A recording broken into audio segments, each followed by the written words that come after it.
तो दोस्तों इंडिया का सबसे बड़ा एफपीओ जो है वो अदानी लेकर आई है 20,000 करोड़ का FPO. Hi, this is Krunal and welcome back to this special video. So today we are going to discuss about Adani FPO. क्या हमें अदानी के एफपीओ में इन्वेस्ट करना चाहिए? अगर आप सोच रहे हो कि अदानी की एफपीओ में आपको इन्वेस्ट करना है या ऑलरेडी आपने अदानी की एफपीओ में इन्वेस्ट किया है, तो आपको किन किन चीज़ों का ध्यान रखना पड़ेगा अदानी के एफपीओ में इन्वेस्ट करने से पहले। और दूसरी चीज़ हम जानने वाले हैं इस वीडियो में अदानी के जो स्टॉक्स है, मतलब अदानी का जो एफपीओ आने वाला है उसके एडवांटेज और डिसएडवांटेज के बारे में भी इस वीडियो में हम बात करने वाले हैं। और लास्ट में हम बात करने वाले कंक्लूजन पर आएंगे और देखेंगे क्या हमें इस एफपीओ में इन्वेस्ट करना चाहिए या नहीं चाहिए। ये वीडियो के लास्ट में मैं आपको बताऊंगा। तो दोस्तों ये वीडियो आप पूरा देखिए, ध्यान से देखिए, so you will be pro. तो दोस्तों इससे पहले अगर आपने हमारे चैनल को सब्सक्राइब नहीं किया है तो इस चैनल को सब्सक्राइब कीजिए। इससे होगा ही दोस्तों कि जितने भी हम नए नए वीडियोस अपलोड करेंगे तो इन सब का नोटिफिकेशन आपको सबसे पहले मिलता रहे दोस्तों। तो दोस्तों इंडिया का सबसे बड़ा एफपीओ जो है वो अदानी लेकर आई है 20,000 करोड़ का एफपीओ 2023 में लेकर आई है दोस्तों। और दोस्तों 27 से ये एफपीओ आने वाला है दोस्तों। तो दोस्तों हम थोड़ा सा डिस्कस करते हैं कि एफपीओ एक्चुअल में होता क्या है, उसे थोड़ा सा जान लेते हैं दोस्तों एफपीओ का मीनिंग ये होता है कि जो एग्जिस्टिंग जो कंपनी होती है वो ऑलरेडी स्टॉक मार्केट में लिस्ट होती है, वो अपने शेयर फिर से इशू करती है पब्लिक के लिए और इन्वेस्टर के लिए। तो इसके कई सारे रीजंस हो सकते हैं दोस्तों। कि इसका रीज़न नंबर ये हो सकता है कि अगर कंपनी के ऊपर अगर ज़्यादा डेप्ट है और डेप्ट का जो डेप्ट है उसका रीपेमेंट करना हो, मतलब जो लोन से उसके रीपेमेंट करने हो, या अदरवाइज कुछ इन्वेस्टमेंट करनी है उस कंपनी को कई सारी जगहों पे, तो इस कारण भी एफपीओ को लॉन्च किया जाता है दोस्तों। तो अगर अदानी के केसेस में अगर हम लोग देखेंगे तो अदानी के केस में ऐसा है कि हम लोग थोड़ा सा जान लेते हैं। अगर अदानी की बात करेंगे तो अदानी इस पैसे का क्या करने वाला है दोस्तों। जो 4,165 करोड़ जो है वो कंपनी के ऊपर डेप्ट है, तो वो डेप्ट का रीपेमेंट करने वाली है। और 10,869 जो करोड़ से उनका वो इंफ्रास्ट्रक्चर, मतलब अदानी के बारे में अगर हम लोग देखेंगे तो अदानी ज़्यादातर एयरपोर्ट्स, ग्रीन एनर्जी और जो बिल्डिंग्स है, कंस्ट्रक्शंस है, तो उसमें ये सारा पैसा वो लगाने वाले हैं दोस्तों।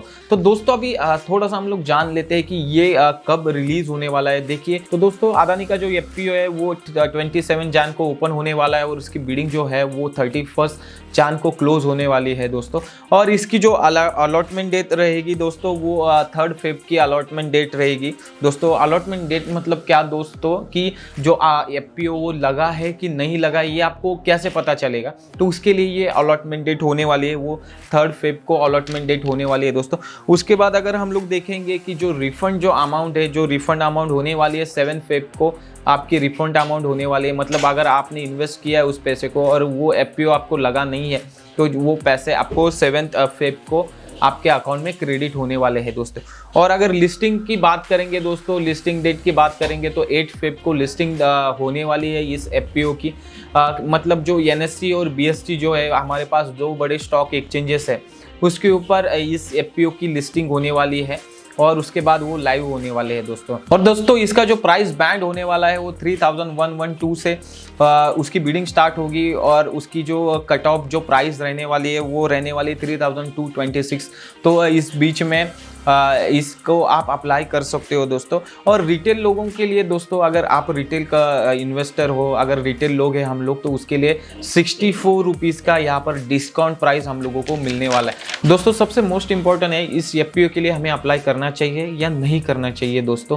तो कुछ पॉइंट्स है मैं आपको डिस्कस करने वाला हूँ। तो दोस्तों फर्स्ट जो पॉइंट है, अगर अदानी की शेयर की प्राइस देखेंगे अभी मार्केट के ऊपर, अगर मार्केट प्राइस देखेंगे दोस्तों तो 2,800 के आसपास उस शेयर की प्राइस चल रही है दोस्तों। और जो एफपीओ आने वाला है वो आने वाला है 3,112 के आसपास उसकी बिडिंग स्टार्ट होने वाली है। और जो हमारे जो रिटेल ट्रेडर है उनके लिए जो 64 रुपीज़ का हमें वहाँ पर डिस्काउंट मिल रहा है। अगर 64 रुपीज़ का अगर हम लोग डिस्काउंट भी माइनस करते हैं दोस्तों, तो भी हम लोगों को उसमें लॉस हो सकता है दोस्तों। तो हम लोगों को उसमें एंट्री क्यों लेनी है दोस्तों?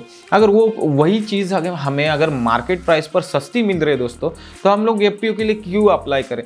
तो ये एक लॉजिकली बात है दोस्तों।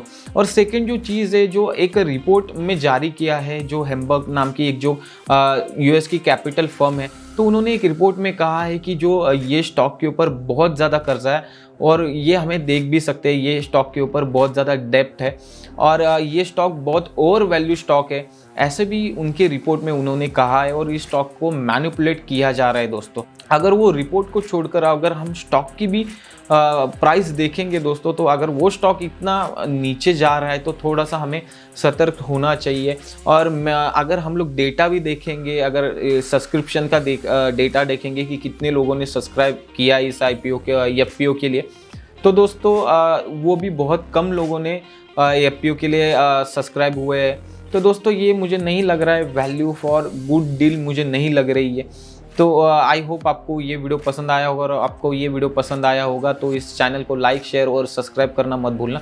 तब तक के लिए stay safe and keep trekking us.